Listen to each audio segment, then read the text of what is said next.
shooting stars. I wouldn't want it any other way.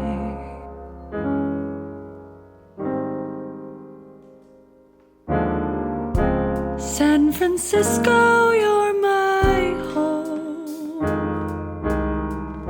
Always return from where I roam. Your joy is woven in the air, a sanctuary from despair. San Francisco, you're my home. Streets from sea to sky, painted ladies draw the eye. Lover's town, hills abound. The city's beauty makes me cry.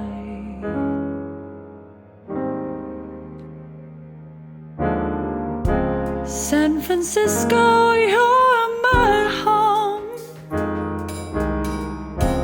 Heartbeats to your metronome. Arms open to everyone. Join us, wind, rain, cloud, or sun. San Francisco, you're my home.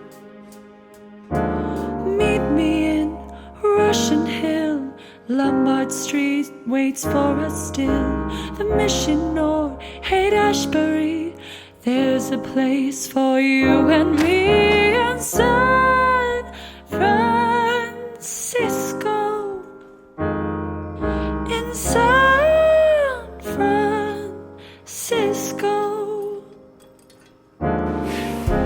San Francisco, you're my home. I love you till I'm gray and old. Love is built in your skyline. I'm lucky to call you mine. San Francisco, you're my home. San Francisco, you're my home. San Francisco, you're my home. San Francisco, you're my...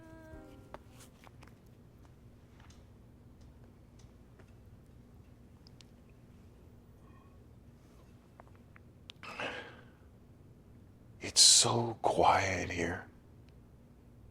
The emptiness, the stillness. It's like a country church on an early Monday morning. But I'm not alone. No. There are memories here and ghosts. I feel welcomed. I do. I feel free. Free to be whoever I want to be. Still. I miss my friends. I miss the murmur of the audience as they come in. And then a new world. A time and a place brought to life right in front of me. But I also love the stumble and bluster of rehearsal. The smell of a freshly painted set, the creak and the clang as lights are being rehung. Scripts all along the stage. Coats and bags are draped across the chairs. I mean, there are artists everywhere. Up one of the aisles, the director is huddling with the lead.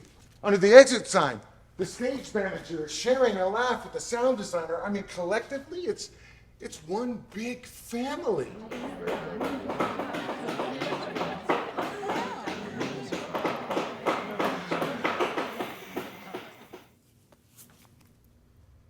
But mostly I miss the stories. In theater, we like to tell stories, and not just the stories that happen on stage, but the stories that happen to us. I have a story, and this is how it happened. I met Russell in the summer after I finished up at Berkeley. At a play reading in a stuffy room above an Italian grocery on Union in the city. It was one of those acid-induced, self-indulgent, anti-Vietnam plays that seemed to be making the rounds in those days. One character was a live grenade. The guy sat there like this the whole time.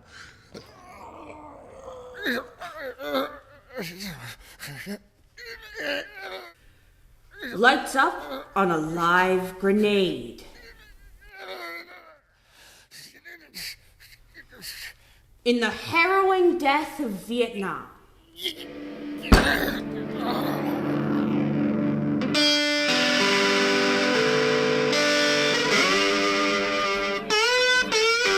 Suddenly, two mimes appear from the jungle.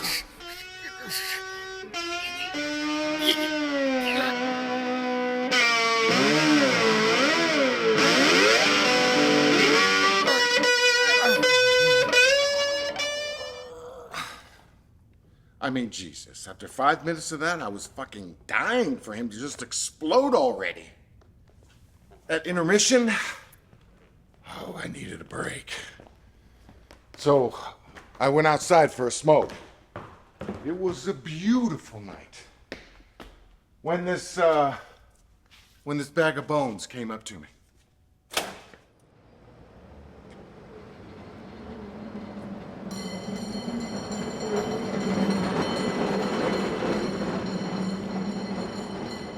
Hey man, do you know how long Act 2 is? I am dying in there. I know what you mean. I'd love to blow it off, but I'm getting it on with the lead. Truth be told, I was in love with her. She is the only redeeming thing in this entire play. Yeah, she is. She also might be a little crazy. 2 nights previous, she claimed her pet rock Reggie had mysteriously died. She sobbed for hours. I'm Dell. My name's Russell. Bum a smoke? Oh, sure. So, how long is Act 2? Oh, Act 2's reasonably short. Compared to Act 3. Fuck. When the play was finally over, the playwright sat around us in a folding chair, his legs crossed, in a fake army field jacket, and went off about the meanings of his metaphors.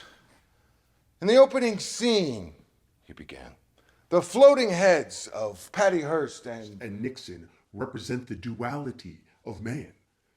The perverse polytheistic culture of nature versus nurture. The paranoid soul that eats at the ghost in the machine. The winding, primal river of emotion that paralyzes the id. Blah, blah, blah, blah, blah, blah, blah, blah, blah, blah. The actors sat around him, looking perplexed. The lead made lewd gestures at me with her hands. I threw a, I gotta get out of here look at Russell, and we got up and we went for a beer. We ended up at this place tended by this daft young Vietnam vet who had a steel plate in his head, and he sold POW and MIA bumper stickers. Righteous.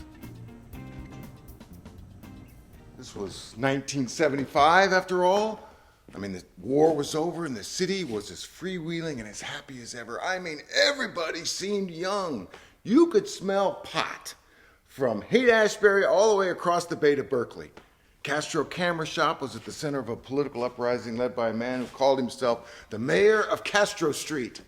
American Conservatory Theater and the Magic, they were leading a theater groundswell, and by the late 70s, theater was as talked about as rock and roll. I mean, Sam Shepard was familiar like Jerry Garcia. Bill Ball, ACT's Golden Force, oh, he was an icon. For half an hour, Russell and I drank Pabst and listened to Cream and Creedence on a faceless jukebox. And we talked Tennessee Williams.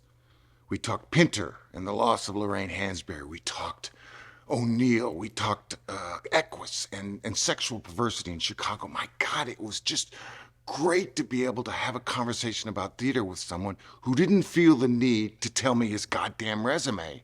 That it's just two guys shooting the shit about what we loved about the whole enterprise. You know? That theater is right there in flesh and blood. It doesn't happen two-dimensionally on a fucking screen. It's a living, breathing organism that isn't going to behave the same way 2 nights in a row.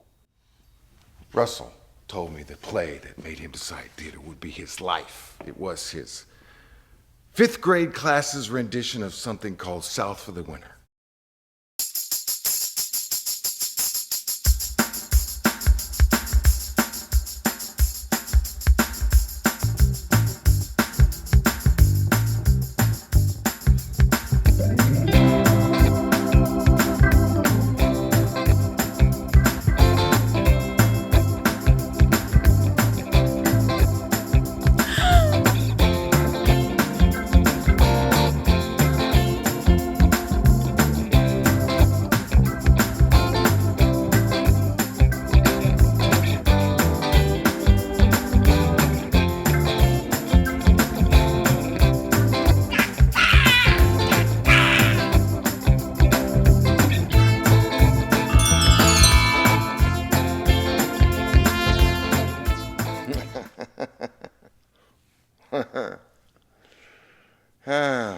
My big moment? It was the first time I saw a production of Death of a Salesman. I was a freshman at El Cortizone High School in Pacific Heights. I mean, most of the play seemed like noise, air-laden and overly expressive. Plus, the cafeteria where we did it had a half-dozen wobbly ceiling fans that rumbled like cable car wheels. And the room smelled like spoiled milk. Then there were these 3 girls who sat next to me. Does he die at the end? Does he die at the end? Does he die at the end? Does he die at the end? Does he die at the end? Does he die at the end? Does he die at the end? Yes, he dies at the end. It's called Death of a Salesman. Somewhere along the way, though, the words, they just started sounding real to me, and not just poetic chatter blowing past me like dead leaves on a windy day. I stopped hearing Willie Loman, and instead I registered the voice of my father, who was a rogue and luckless salesman himself, and I, like Biff, was aimless, always away from home, and heavy with spite. My father and I arrived from New York in '67 during the Summer of Love. And San Francisco and its flower power upheaval was a new kind of city to us. I know, strange, in transition, much like the once insular world of Willie's Brooklyn neighborhood. At the close of the play, I was crying. I turned to see Mr. Fincher, our mustachio drama teacher. He was so proud. Bravo! Bravo! Bravo! Yes! Yes! Later, I lost my virginity to the girl whose presence breaks Biff's heart. Her name was Jennifer.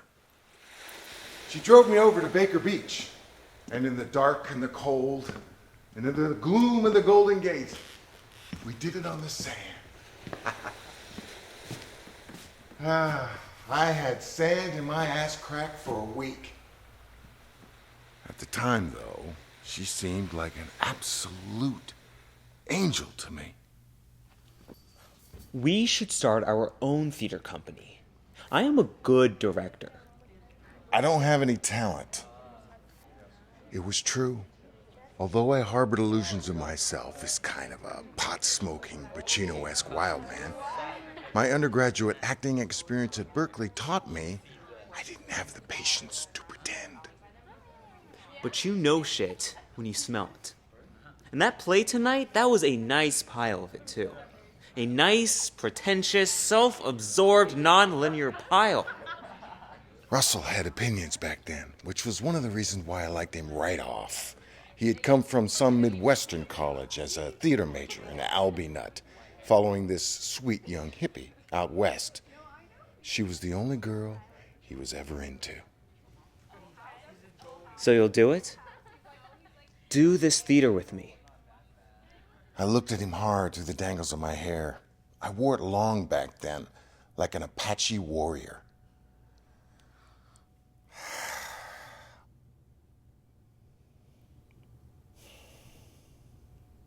I'll do it. Right on, man. I was only 22. I didn't even know what I wanted until someone came along and wanted it too.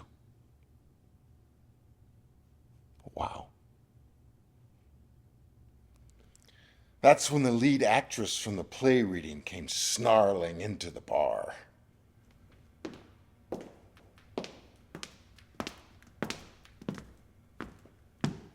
Hey, ringworm. She was talking to me. How could you desert me like that, man? You know I don't like to be alone now that Reggie's gone. Jesus, that fucking pet rock. Right. Sorry. I mean, Reggie was a big loss. Fuck off. You're on the beanbag tonight. Obla-dee, obla-da.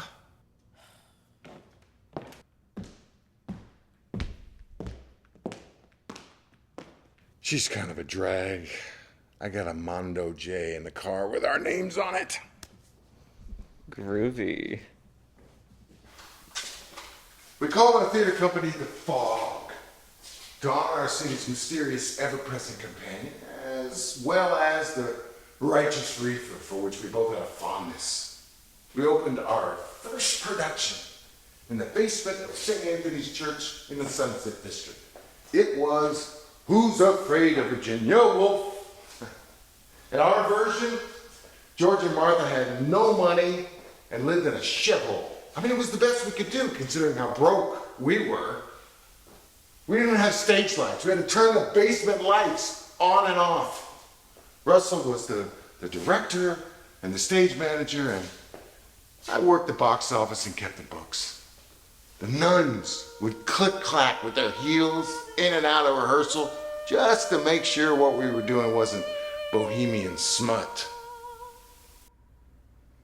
No sodomy, no fornication, no kissing, no lustful hugging, no winking, no moaning, nothing. Our lives were theater, shitty part-time jobs, and peanut butter and banana sandwiches. I had a hideous apartment in the bowels of Chinatown, but if I look back on it honestly, it was our happiest time. Russell's sweet young hippie, who later became his wife, said it took courage to do what Russell and I did, but I didn't look at it that way. I mean, I lived that life because I loved theater. It was fun. And we had nothing to lose. That first play, Albie, of course, was well reviewed, and Russell received a ton of smoke up his ass. George and Martha, like you've never seen them. Russell did what he did best. He let the actors play, and they did great work. But standing in the back stairwell of the church, as well-wishers inched past us, avoiding a humongous bowl of holy water, Russell came over to me. Give it to me straight, man. Albie would have thought this was a real hatchet job, right?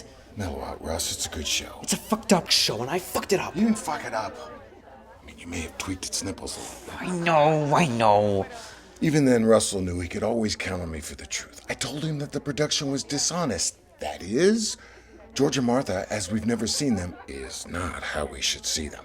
I just thought, well, if we don't have the money to do it right, we could do a statement about class, you know?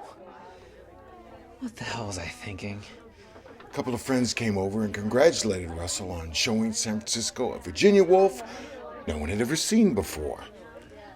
It's a good show, Russ, okay? I mean, so what if George and Martha look like the white version of Good Times? Good times? Fuck you. Look, man, I'll come over later and we'll celebrate, all right? You and me. Humboldt County style? Okay. All right. Russell went home with his hippie girlfriend, and as I was locking up, I saw the girl playing honey alone by the back door. Her name was Jill. With a can of Coors, she was waiting for her sister to come pick her up.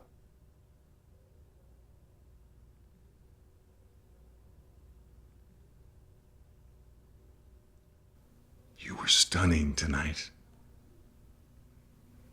And she was. Thank you, Del. I'm never gonna see this play again without thinking of you. I meant it. I mean, to this day, whenever I see Virginia Woolf, I think of Jill. I like your hair. You look like an Apache warrior. Yeah? Yeah.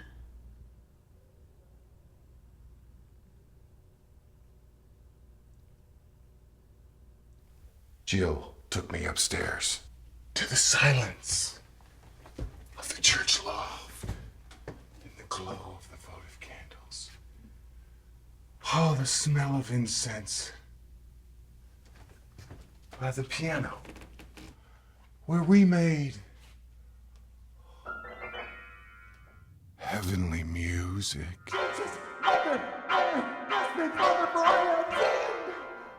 Until her sister found us. And that was the end of all of that.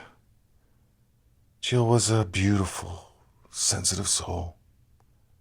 I hope she's lived a wonderful life. Led by an acting company pilfered from Berkeley and Russell's alma mater, the Fog's philosophy became this: we tell the truth, but we do things like no one else. Now, that doesn't mean that we do Long Day's Journey on Mars, because as we just learned, that's not telling the truth, is it? That's fucking around.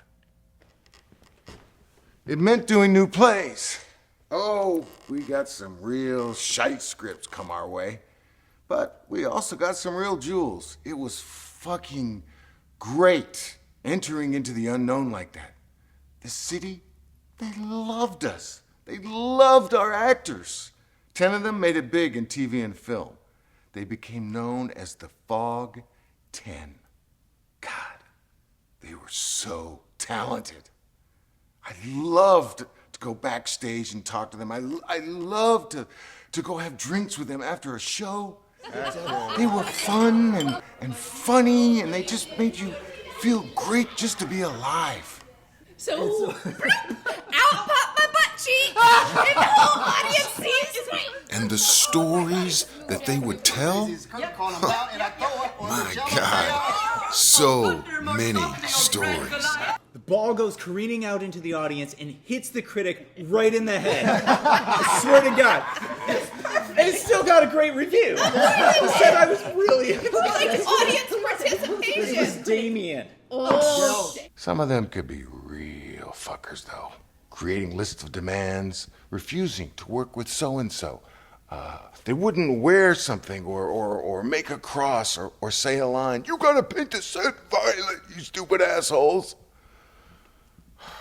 Maybe we all get a little like that, you know?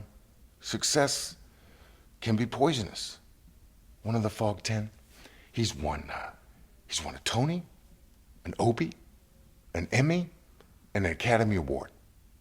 When he went up to collect his Tony for a play started at the Fog, he proceeded to say, well, my theater this, and my theater that, and because of my theater, it became my theater. And that's what my theater means to me. Thank you. it chapped me. I mean, I'm the one who brought him to the Fog from Sac State. I'm the one who got him his first role. I'm the one who talked him down off the Bay Bridge when his boyfriend dumped him. I'm the one who let him bring his fucking ferret into rehearsal. I mean, would it have killed him to have mentioned me?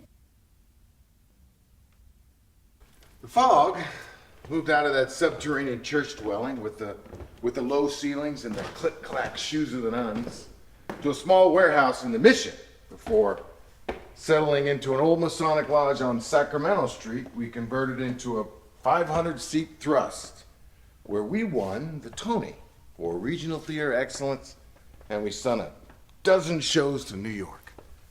God, some of the plays we did, they were goddamn works of art. I mean, I used to get calls all the time from agents of actors wanting to be on our stage. Frank Langella, he came and played a domineering father in a play about the Dust Bowl. Ed Harris, he tore it up as Picasso. Laurie Metcalf, she ditched Steppenwolf long enough to portray a lonely maid who finds love. God, it was like having fuck you money. He loves your theater. What you all stand for, your principles, your aesthetic. He has a script, Del. I read it. Mind-blowing.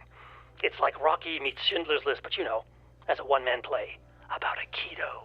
Well, he just tells Steven Seagal to go fuck himself. I mean, we were sitting on top of the world. And all I did was fall in love over and over. And that, I'm afraid, is the motif that haunts my life and the epitaph that will banner my grave. Here lies Del Stone. He fell in love over and over. They didn't have to be goddesses. They didn't have to be names. They didn't even have to be graduates of the Yale School of Drama. All they had to do was share their gift. Is there anything more beautiful? I remember this East Bay kindergarten teacher who came and did a two-hander in which she played an awkward rancher's daughter who falls in love. God, the quiet desperation in her voice, the ache in her whole body when it all goes wrong. She broke my heart every single night. Unfortunately, she wouldn't give me the time of day. Your performance is breathtaking. You talking to me? I remember Kathleen Chalfont telling us about the night she saw Uta Hagen do Hedda Gabler. She sat in the front row and she literally caught Miss Hagen, who had accidentally fallen off the stage. I'm not gonna lie, I must admit I had a little thing for Miss Chalfont. She'd come to do Whit. She was extraordinary and intelligent and graceful and married. I mean, I wasn't really looking for a romp. I just wanted to be with her. One day, she was sitting on the brick bench that surrounded the courtyard fountain.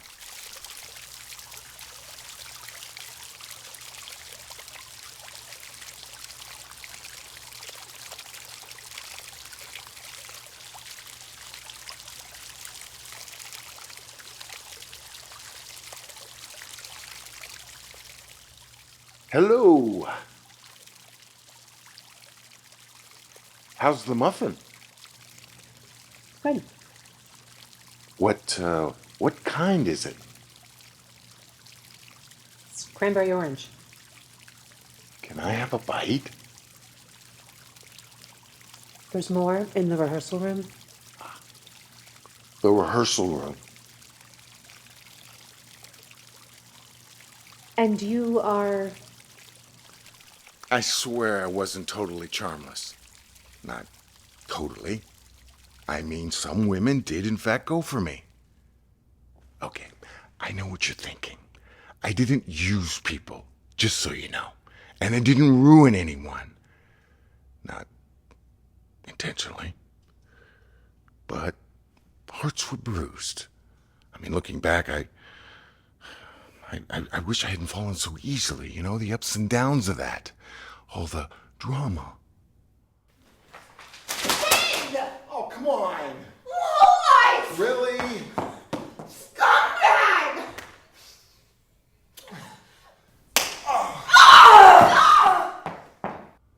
It's just that, see, when a play is good, And a woman is up there? On stage? Transforming herself, giving of herself, being honest? I'm a sucker. I'm sorry. I get chills. And these actors, they bring it right to you, whatever it is, with a kind of magic. This LA TV star came up and did a musical comedy called 6 Neanderthals in a Cave in France. I can't tell you her name. The courts are still involved. Anyway, it was hot and heavy through the entire run. It was a musical about cannibalism. Fresh dead meat. Fresh dead meat. Fresh dead meat. Eat me, baby. Eat me if I die. Love me, baby. Love me toe to eye. Je t'aime, mon Dieu.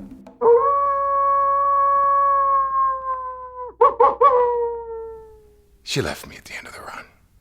But man, that was a great show.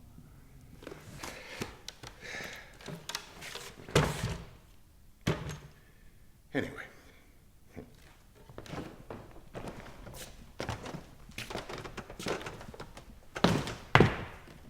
When AIDS hit, it changed everything.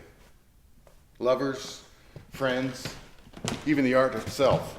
There was such a mystery to it. We were all scared, especially being at the heart of it. I mean, everyone knew someone who had died. Our community banded together. Russell made sure we did our fair share of AIDS-related theater. It didn't feel political. It felt like an aesthetic that was just simply sensitive to life. Now, we did get some pushback, of course. The older, more conservative generation didn't like us spending so much time celebrating those people. Because, you know, we had a huge, and I mean huge, homeless problem. We had a massive immigration influx, as well as a giant disparity between the haves and the have-nots. So wasn't that enough to deal with? Well, our answer was no, and fuck you. I remember when we did this incredibly average play about Harvey Milk's last days, and Cronenberg, his campaign manager, came backstage after the show. Did I get his voice right? voice? I was worried I put a little too much, New York in it, but I mean, it's where he's from. Yeah. So, I mean, what did you think? Oh, I thought it was good. Thank you. Yeah. Well, what about the physicality? Oh, yeah. I studied his walk, and I wanted to make sure I got that right. Yeah. And just make sure that I had his posture and his gestures. Right. 'Cause, he was such a big face of our movement. Yeah, of course. The 90s were a blur. I mean, the theater was soaring.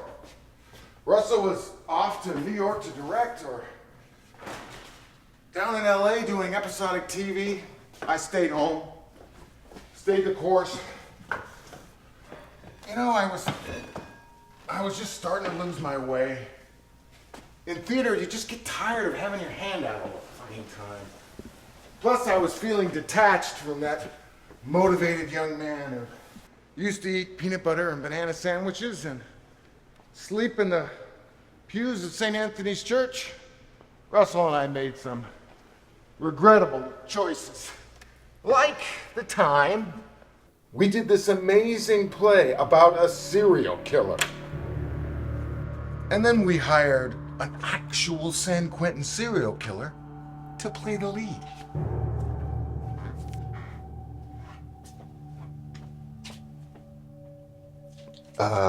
Excuse me. We have dressing rooms? I like it down here. Okay. Well, at least no one died. Russell had been losing his way too, being away from the building so much. He was having less and less opinions.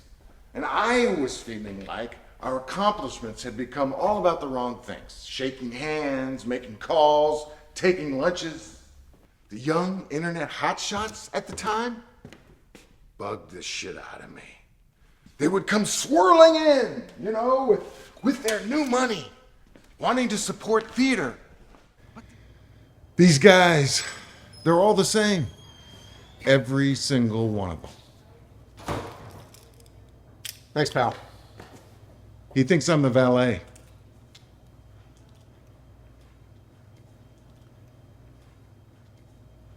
But they always came with fucking conditions. Can you name the green room after me? My friend has a play he's written. I just wanted it to be about the work. That's it.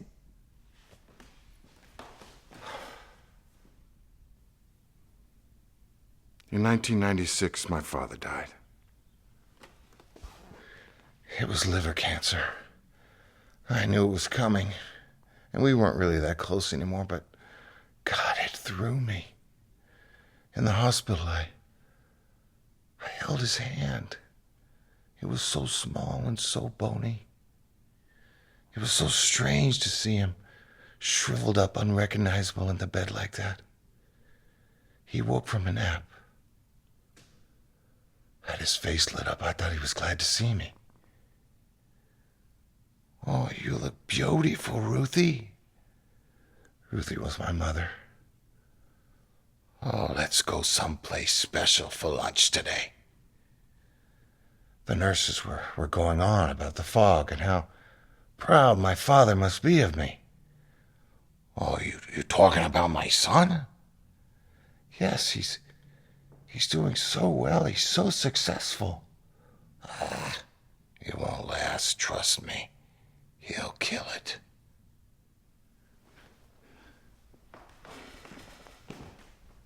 At times, with Russell gone, I felt very alone. I mean, nobody ever claps for the managing director. I started drinking more, smoking more pot. I wasn't going downstairs as much. With my father gone, I really didn't have anything left to prove. I could feel this diminishment. It was sort of like the sun going down inside me. I'd get into a panic. I mean, who was I? I wasn't a writer or an actor or an artist at all. So, who was I? There were low moments. A very popular Bay Area actor, who shall remain nameless, came and did a play about the Loma Prieta quake. Well, he refused to do a Wednesday matinee for school children, and I way overreacted. I tracked him down at Balboa Cafe, and we scuffled out on the street. He got a restraining order against me. That was definitely a low moment. But then something unexpected and amazing happened. It was the spring before 9/11. We were doing Death of a Salesman. I know. All new plays, right? Well, sometimes we did dip our toes into the classics, usually when our audiences were restless for something familiar. It's funny us doing that play.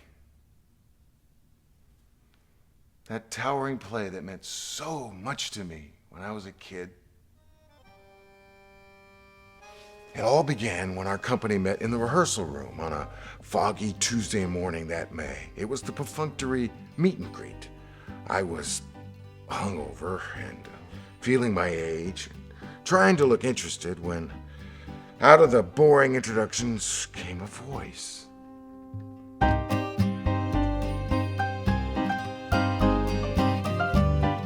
Hi, I'm Olivia Oakley, and I'm playing the woman. That was all she said. I turned.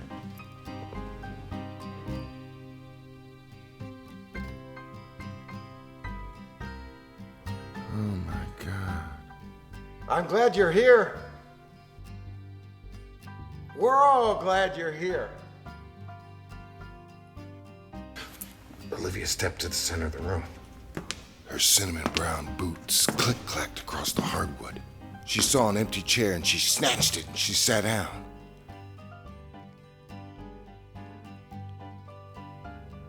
I was fucking mesmerized.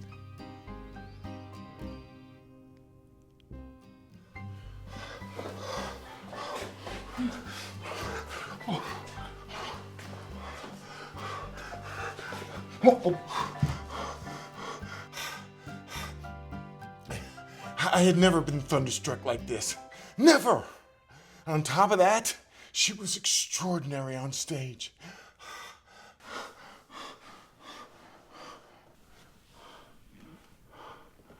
I remember later, watching rehearsals. Oh, her laughter. I love them. Oh. One morning, about a week before first preview, I was sitting in the car alone in the parking lot.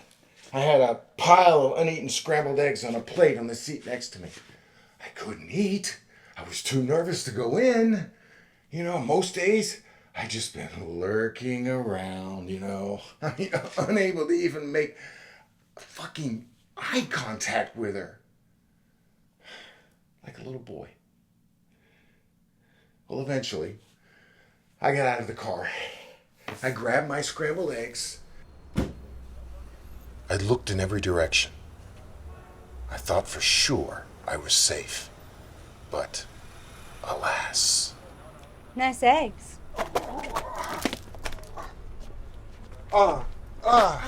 Sorry. Wow, I didn't see you there. Sorry, no, it's my fault. No, it's mine.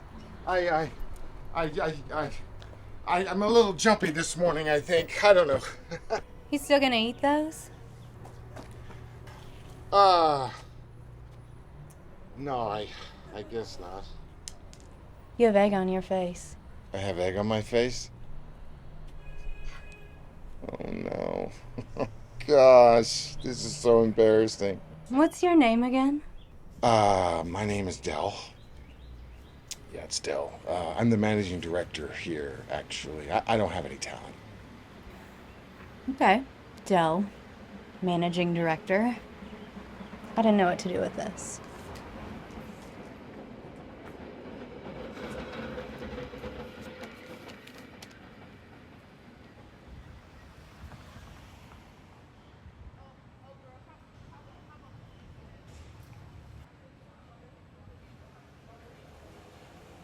There. Now you don't have egg on your face. My limbs suddenly became airy. A burst of fuzz ran across my eyes.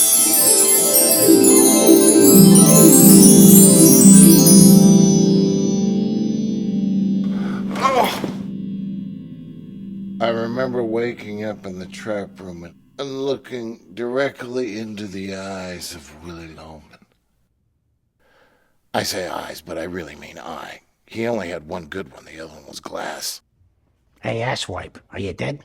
No, I'm not fucking dead. I fainted. Looks like someone shot you in the head. I touched a bandage on my left temple. I could feel dried blood. I got shot once. James Garner, Rockford Files, 1974. The big leagues, kid. Willie Loman was Jackson Ellis. Ellis was a 70s TV has-been, a boozer, a narcissist, a freeloader. Worst of all, he'd never done a play. Russell and I hired him over the phone, smoking a bowl. Looking at him, it was very hard to tell the difference between the real eye and the fake one. Poking out of his scalp was a forest of hair-plugged saplings.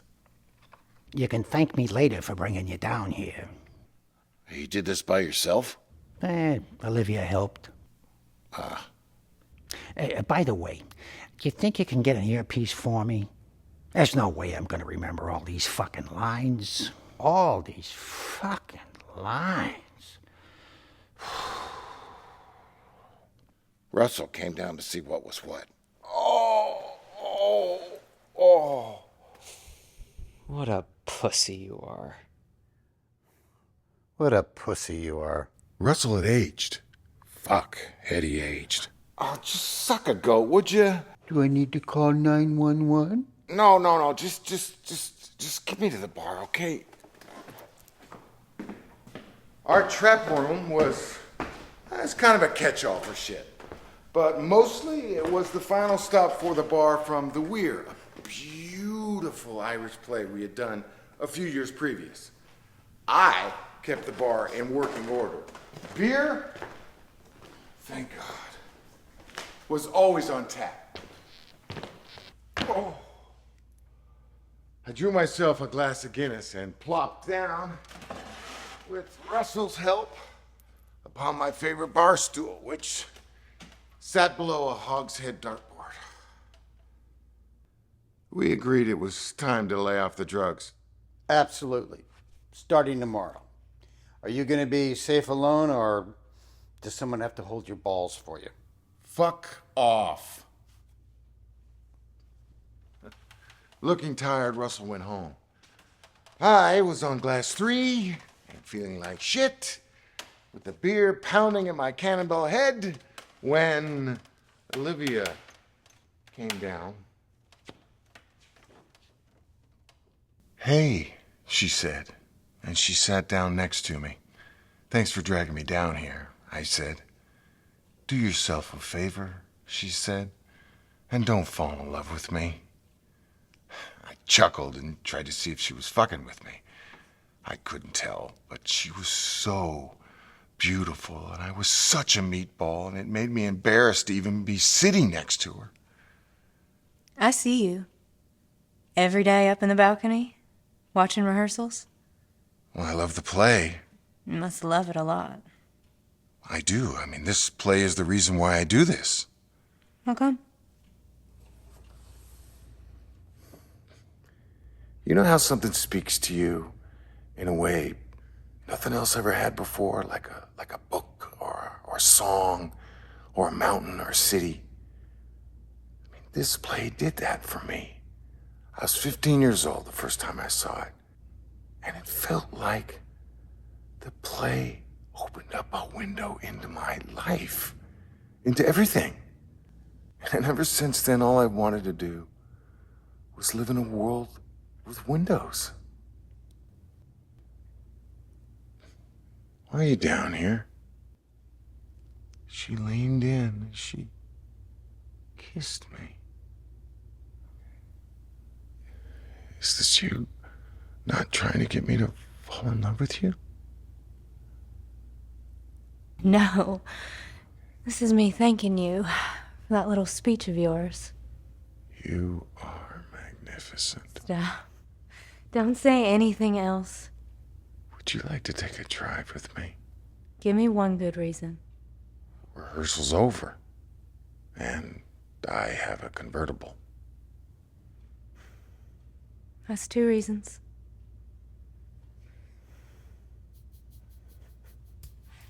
We climbed in my Datsun Roadster, and we took one to Half Moon Bay. I remember her hair blowing out behind her in the cold wind, and she was smiling so much. At the beach, she held my hand. I felt like a kid again. The fog had come in. We talked for hours.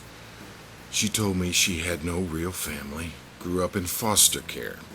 She called her small town in South Carolina Dog Patch, where it seemed everything led to a dead end, until one day she wandered into the dark of an old downtown theater. It was playing an old black and white. Nothing was more alluring for a lonely 9-year-old girl with an old soul. It was like entering an unknown world full of mystery and surprise. Something to take her away. Far, far away. A part of her just wanted to climb up into the screen. She was mesmerized. The magic of movies. The dreams that they inspired. From then on, every Saturday afternoon, Olivia could be found at the old downtown theater watching an old black and white. Just being happy. Back at the beach, the fog had rolled away and the stars were out. I told her how amazing she'd been in rehearsals, but she didn't believe me. If only you could see yourself, I said. Well, what is it you see? She asked. I told her, I see a window. She wanted to drive us back. It was like 3 a.m. before we returned to the city. I'm gonna get out here, she said, pulling over near the Presidio. I'm just down the alley. She said goodnight, and then she looked at me, as if to say, I shouldn't do this, but I'm doing it anyway. And then we kissed. I went home. I couldn't sleep. I just didn't want the night to end.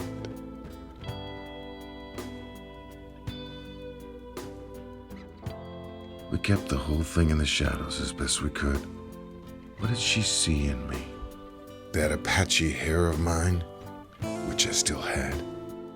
My honesty, my love of theater. I mean, I was hardly a physical specimen. My father once said watching me perform the dexterity of rounding the bases was like witnessing a loaded coat rack run through mud. Olivia took no shit, even from Alice. She didn't get insecure about what I was thinking or feeling. And in her quietest moments, she had an almost unbearable sweetness. Maybe I thought she could save me from myself. But I loved her like I've never loved anyone.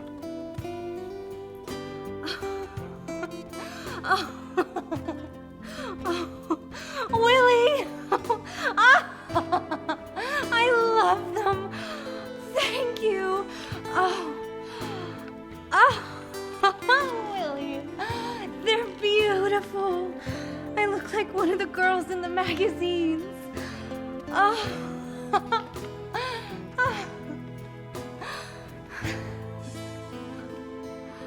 Thank you.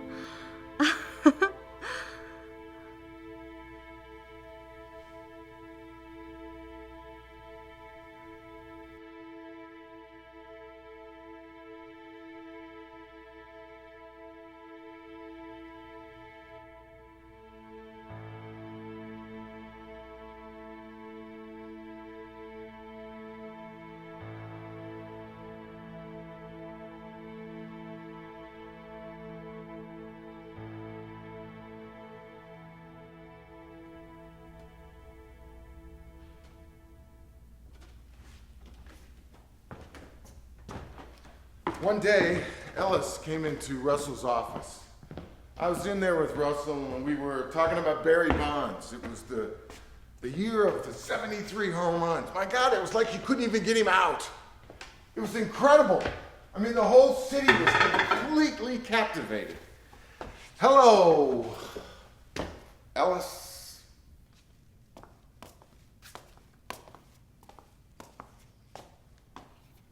And how are you doing today, you little putz? I turned to get Russell's reaction, but he was gone. Under the large oval rug in Russell's office was a trap door that Russell had installed 6 months ago. I mean, can you believe this? It opened to a 4-step ladder that went down into a closet in the donor lounge. I mean, sometimes he would be down there for hours just to avoid phone calls, staff requests, actor complaints. I mean, all kinds of things. But especially Ellis. Ellis loved to come in with suggestions for the show. I got a suggestion. Hey, shithead. I got a suggestion. Uh-huh. We need to bring in Arthur Murphy. Miller. Miller, whatever. Because let's face it, this play needs rewrites. I mean, Willie Loman dies at the end, and the audience is supposed to be okay with that? No fucking way. Give the guy a heart attack. Or a stroke. A stroke would be perfect. Stroke of a salesman. I can dig it. Always with the Hawaiian shirt, this guy. Like he's on fucking vacation. We're not changing the And play. that Biff? Now that's a problem. The kid's a huge fucking crybaby. I can't have a son who's a crybaby. Can't we toughen him up a little? A little leather jacket, a little fuck-off attitude. Give the kid some balls, for Christ's sake. Because as it is, I don't know what his problem is. I appreciate you seeing things my way. I don't see things your way. Let me know when you get in that Arthur Murphy, because I got a lot of suggestions. On this particular day, Ellis came in with a bombshell. What do you mean recasting? Recasting who? Your girlfriend. Well, the director brought her in. He said she was perfect for the part, and she is. Ooh, we could be sure of that. What is that supposed to mean? Well, might have something to do with her job, Del. Her, other job. As a matter of fact, a friend of mine ran across some pictures of her on the job. Down in the, Tenderloin. You can believe she was absolutely fucking perfect. Okay. You listen to me. Don't you spread any rumors, you slimy, one-eyed fuck! That night in the marina at my apartment, she told me the whole story. She just got caught up in the wrong life. I know, I remember her bio. It said, Olivia would like to thank Paula, Carrie, and Molly. I'm not an angel, she said. And it was hardly my place to judge any of it. I just remember saying to her, I don't care. She seemed surprised by that. I don't love you, she said. I didn't say a word. I mean, we both knew she was lying. And then she crumbled in my arms.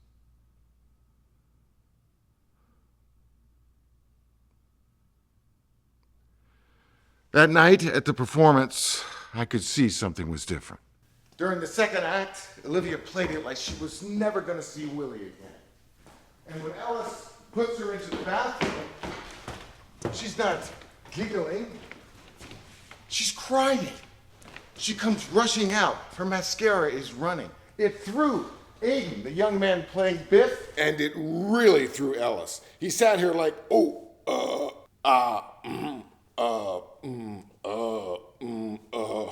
Oh, he desperately looked for help. Even with his earpiece on, though, he totally panicked and he went straight to the end of the play. He fumbled his car keys. He didn't know where he was. Finally, he picked them up and rushed off stage to kill himself. He even announced, I'm going to kill myself. Aiden, who was over here totally frozen, he didn't know what to do. He started ad-libbing. Are you fucking my father? The audience gasped. Oh.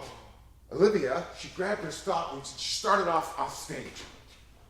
When she saw me in the balcony.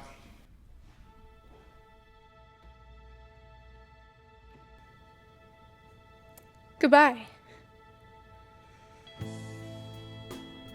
Goodbye. And then she left.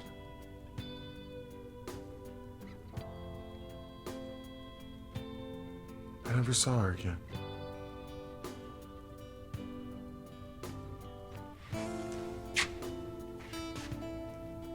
You know, it's funny.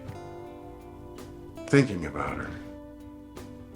She was sort of like a play. You know, erected suddenly, where there was nothing.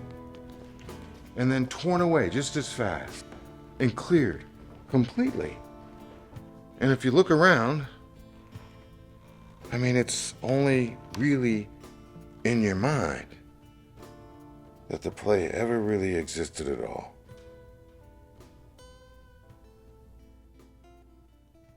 After that, what my father's death didn't numb, Olivia's departure did. Death of a Salesman closed, and we just moved on to the next play. And the one after that, and so on, and so on. We were sitting on top of the world. We added a second space. We were eating steak instead of peanut butter and banana sandwiches. For over 40 years, Russell was artistic director, and I was managing director. I mean, my God, I couldn't have imagined anything like it when we slapped beer mugs all those years ago. But eventually, ego, comfort, weed, booze, and a long catalog of things we shouldn't have done finally caught up to us. I remember one time getting drunk as hell with Julia Stiles. God damn it, it was fun. A little too fun.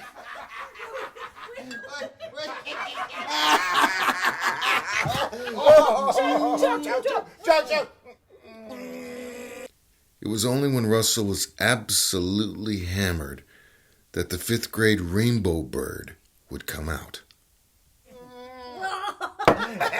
3 little maids from school are we.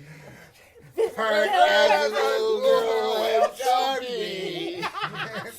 Filled to the brim with girlish glee. 3 little maids from school. The beginning of the end was Meade Flushing. Meade Flushing was the theater critic for the San Francisco Chronicle. The whole Flushing episode began with a bad review of a new play we called The Retreat.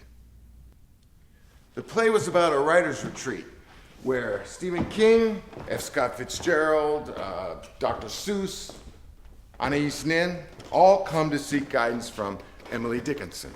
The characters are the opposite of how we know them to be, and the play is about how they come to discover their true voices. For example, Emily Dickinson says fuck a lot. Yes, it was vulgar, but we thought it was goddamn funny. So did the audiences. Well, except for the blue hairs. The Grinch chainsaws Cindy Lou Who? My goodness. Flushing likened our production to a black widow getting hit with a nice spray of Raid. I mean, he was a major asshole. And one of those kinds of people that, doesn't appreciate all the effort that goes into creating a show, as if the whole thing is created that day. He walks into the theater that night, and he looks around and says, "Oh, look. A play. Allow me to piss all over it."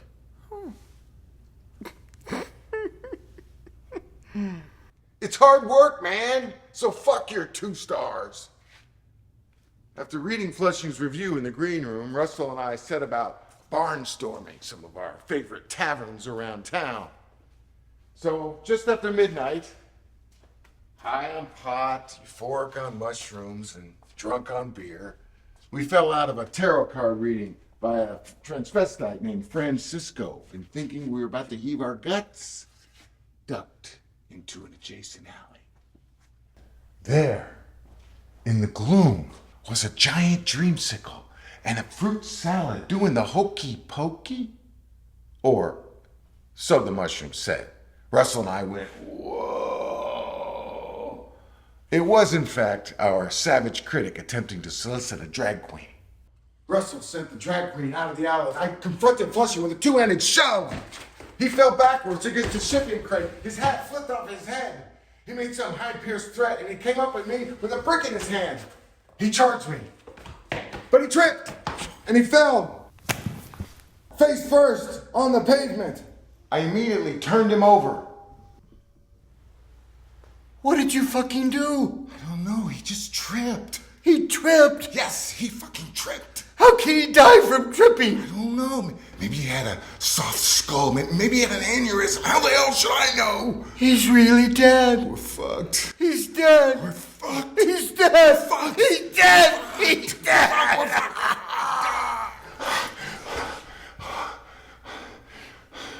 Paranoid, confused, and senseless. I was certain that given the recent bad review that nobody was gonna see this as an accident. And given that Flushing's drag queen could finger us, I mean, Russell and I agreed.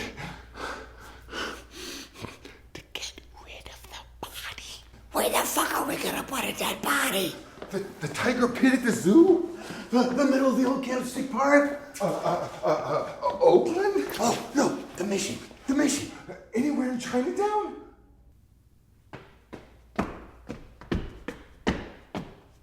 Panicked, we dragged the body out of the alley, and then we folded it up, and then we picked it up, and we dumped it into the trunk of the roadster, which I still had, and we drove off into the night.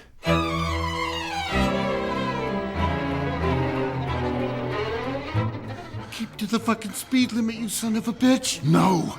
Slow down, Dell. Jesus Christ, you'll split his head right open. Oh, so what? He's already dead. We'll leave a trail of blood from here to Salta Market. We're nowhere near Market Street. People are staring at us. Oh, fuck them. Let them stare. If you keep driving in circles, the cops are gonna stop us. Oh, fuck the cops. And stop whining, you big baby. Finally, Russell and I drove to the dead quiet of Pier 27, and we dropped Flushing and the bricks we had tied to his waist to a watery grave.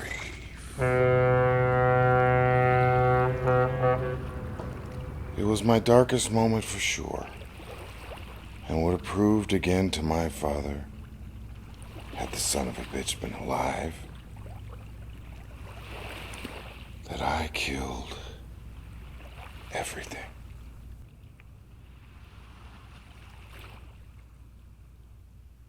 This is what he believed about me. He believed I killed my mother.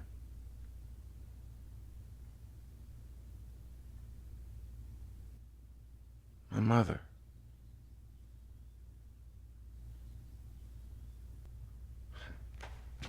Everyone called her Ruthie.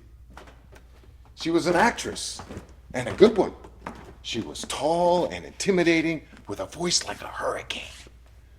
But she was capable of sweetness and grace. Or so I'm told.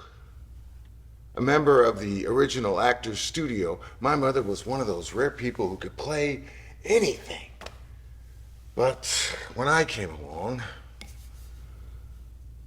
she went through a long period of postpartum depression. I mean, a condition we didn't even have a name for back then. She quit the stage, and she turned her back on my father. When I was 3, she took a cab up to the George Washington Bridge, and she threw herself into the cold, late spring waters of the Hudson.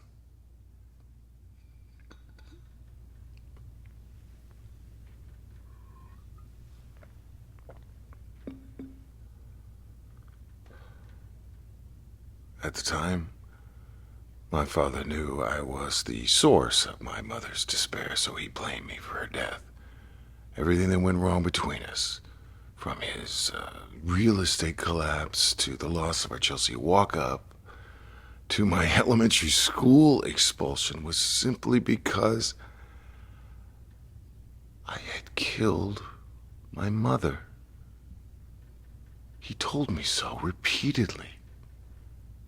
It was mean and far-fetched, but I believed it because I was a kid. I think a small part of me still believes it.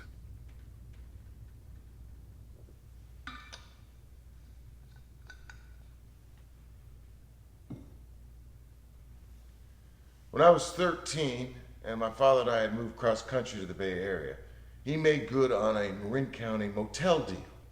And out of the high of his big win, he bought me a dog. I named him Othello, after the Dark Moor. And the dog took to me immediately and unconditionally.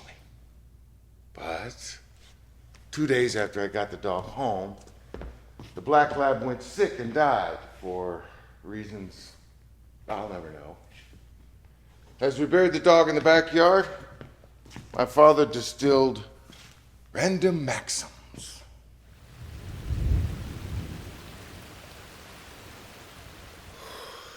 Life is short, kid. And death is very fucking long. The ground was pure hardpan, and the post hole digger was old and dull. We took turns as our arms tired. While he rested, my father knocked back swallows of Jim Beam. Raindrops dripped from the brim of his Yankees cap. His skinny 6'3" frame looked folded up like a broken card table. Never got time to do shit right, but always got time to do shit over. I look back at our house, wishing only to be inside of it. Let me tell you, kid, insanity is doing the same thing over and over and expecting a different result. The dog was secured in an old pillowcase and then dropped into a 3-foot hole with its ebony fur poking out of a tear in the fabric. If we're gonna be a team, we need everyone pulling on the rope. When he put the last shovelful of what was now mud onto the grave, my father started in with what I assumed would be another aimless adage. Instead, it was a heinous declarative, directed at me, and one I have never forgotten. God damn it, Nell. You kill everything.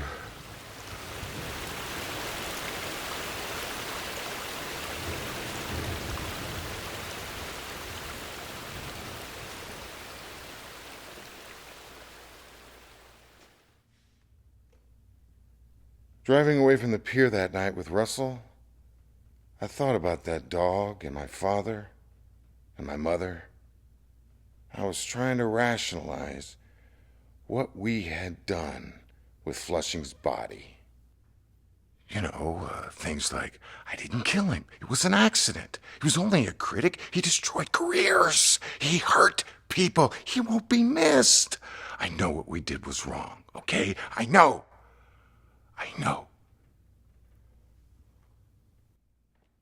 About a week later, Russell came into my office. He was sweating. And not just because he was a last-minute replacement for a children's play we were doing. The fedora! We had forgotten to get Flushing's hat out of the alley. We went over immediately.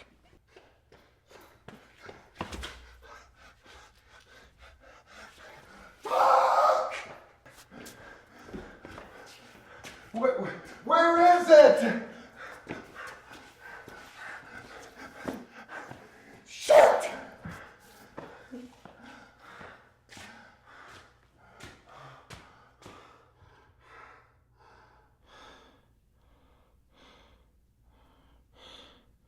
The hat was nowhere to be found. The car ride back was morgue quiet. I don't have to tell you how paranoid we became, but we became pretty fucking paranoid. Looking over our shoulder like that all the time for months.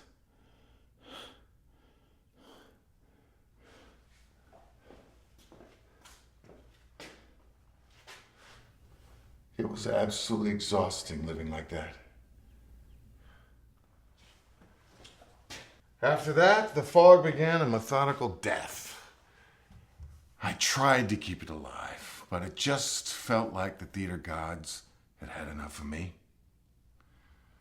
Someone started embezzling from us. There was a fire in the costume shop, a costly lawsuit over a broken handrail, and one bad play after another.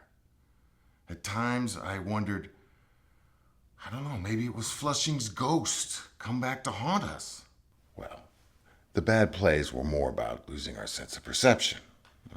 That's what success does sometimes. doesn't it? Success in drugs. Maybe the real problem was it stopped being about the art. I don't know. Anyway, the last play we ever did was a new play called Bottomed Out. Believe me, its title did not escape Russell and me. The night before first preview at a board of directors meeting, the chairman called us failures. I remember having to be restrained and screaming, "You don't know your dick from your cock," which made no sense, but what can I say? I was upset, and I'd done a little cocaine. Okay, maybe more than a little. 5 minutes later, I did a little more. And I went blistering around the set of Bottomed Out. I was absolutely convinced I needed to move all the furniture. I had to take the sofa and I needed to move it over here where the wet bar was. I had to take the wet bar and move it over here where the sofa was. The entrance to the hole, it was all wrong. I had to move it 12 feet to the right. I had to mix it up, mix it up, mix it up, mix it up, mix it up. The actor backstage was complaining to the director, how could house left be stage right? The crew guy was smoking, which caused the sprinkler system to turn on.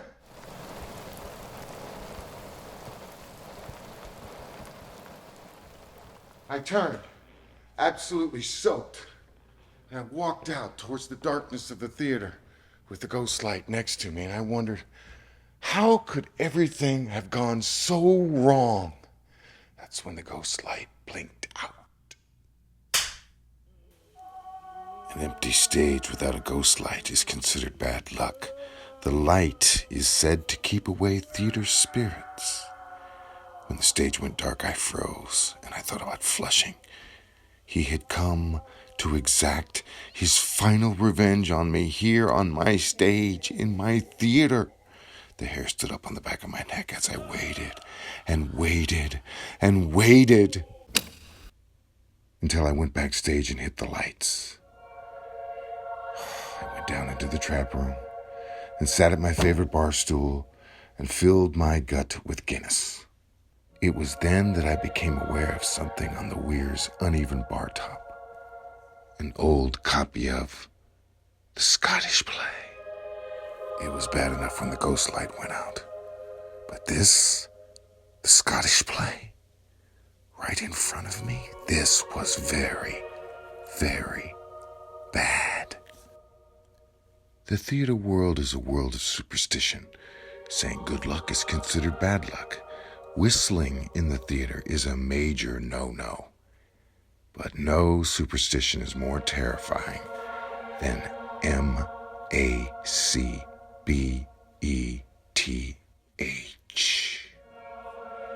They say Shakespeare included actual black magic spells in the incantations of the three witches that open the play. Anyone who repeats these spells by doing the play or repeats the name of the play or has a copy of it in the house is sure to meet a dark fate. This is why we call it the Scottish play. We don't say the play's name. There is a long history of disasters befallen theater companies who have tempted fate. And someone had tempted fate at the Fog. And I thought, well, it's Flushing. It's all been Flushing. What else could it be? His spirit has come back and ruined us. Forever. Or maybe, wait, what if it's Dionysus? I have betrayed the gods. I'm sorry, Dionysus, for offending thee. Or it's my father. Or my mother. My mother, whose career and very life I stole. I implore your forgiveness!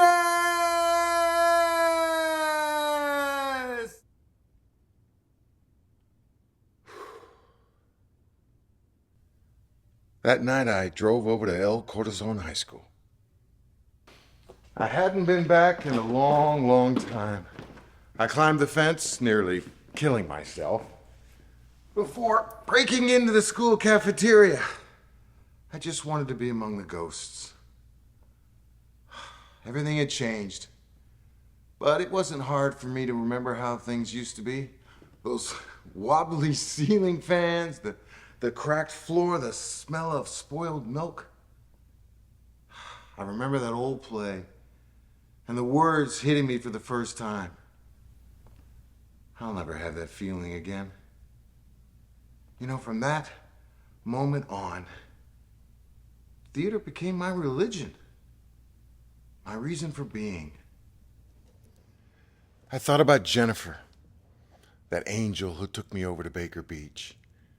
And I thought about Mr. Fincher, the old drama teacher.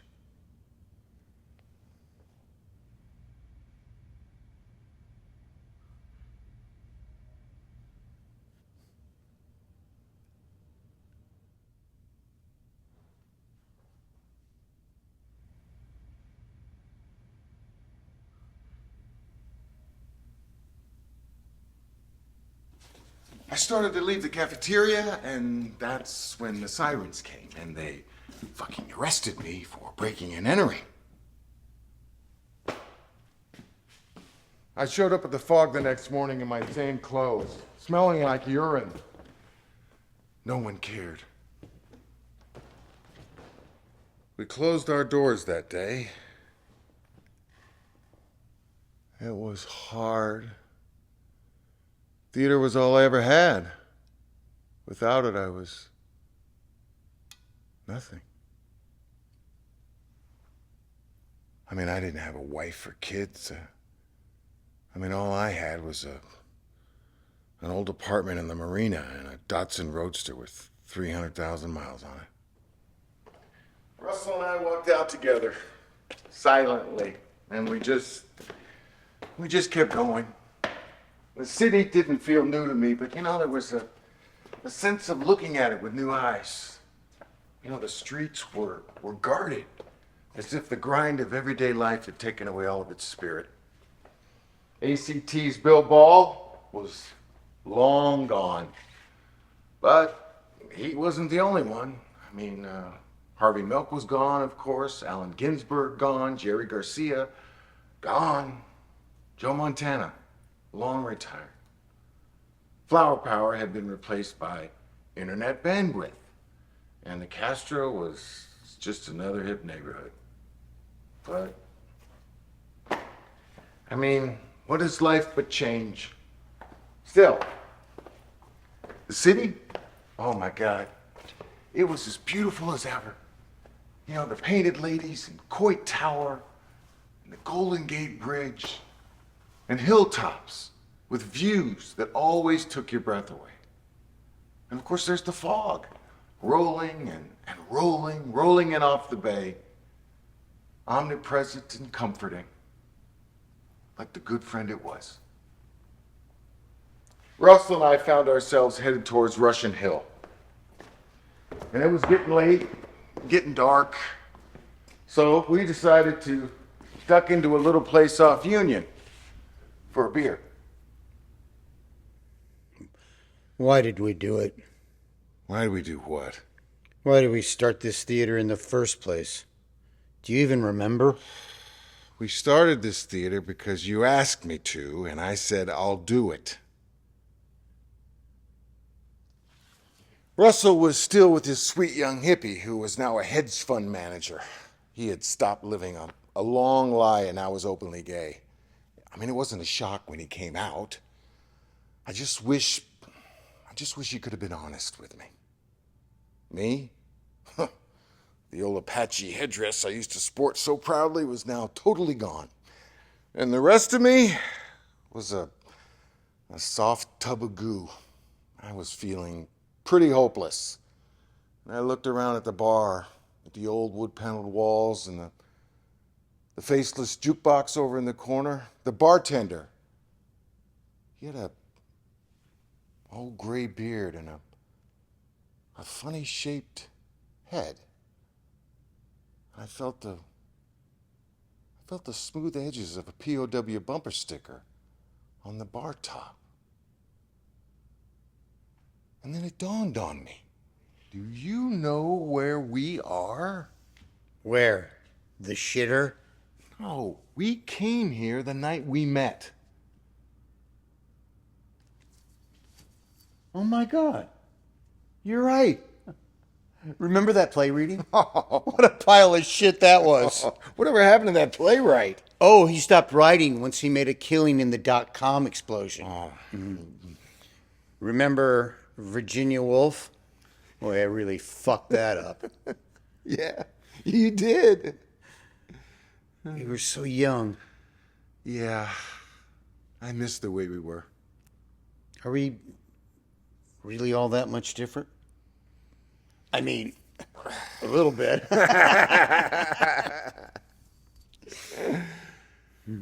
Yeah.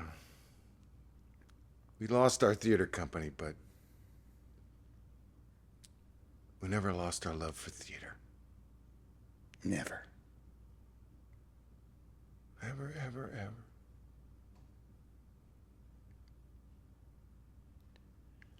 Are you thinking what I'm thinking?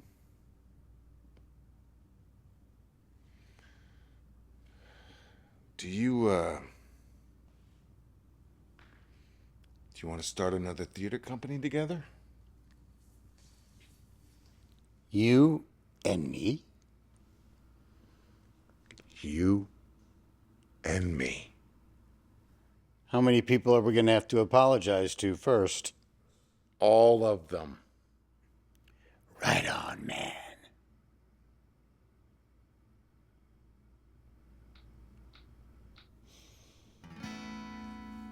We bounded out into the street again. The fog had lifted and I was so happy. We wrestled like little boys. We threw ideas off each other, play choices, actors, where we would call our theater home. I sucked in the sea air and felt 22 years old again. It was incredible. And before I knew it, we had found a new place. This place. Used to be an old music venue. Then it was an art school, and now it's clearly been empty for a while. Yeah, it needs a ton of work, but it ain't bad. Don't have a name yet, though.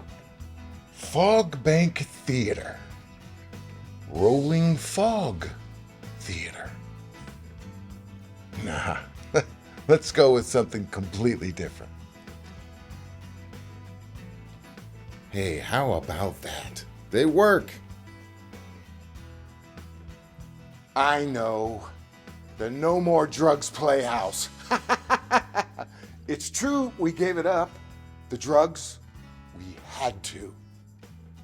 I even scaled back the drinking. I'm walking for exercise.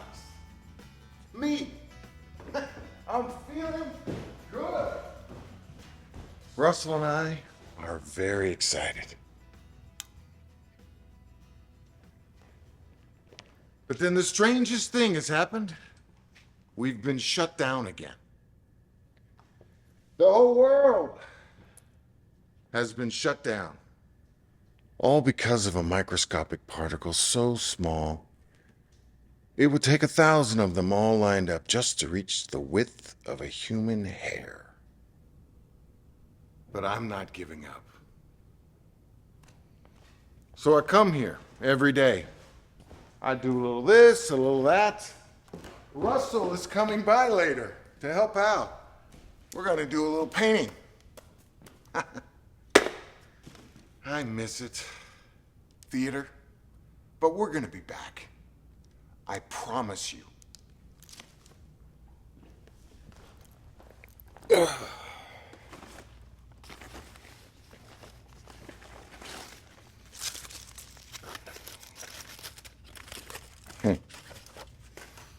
Peanut butter banana sandwich.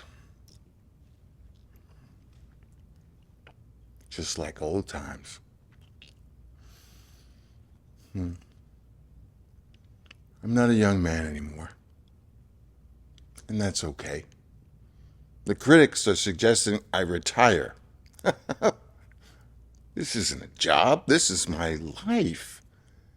And I'm grateful for the time I have left.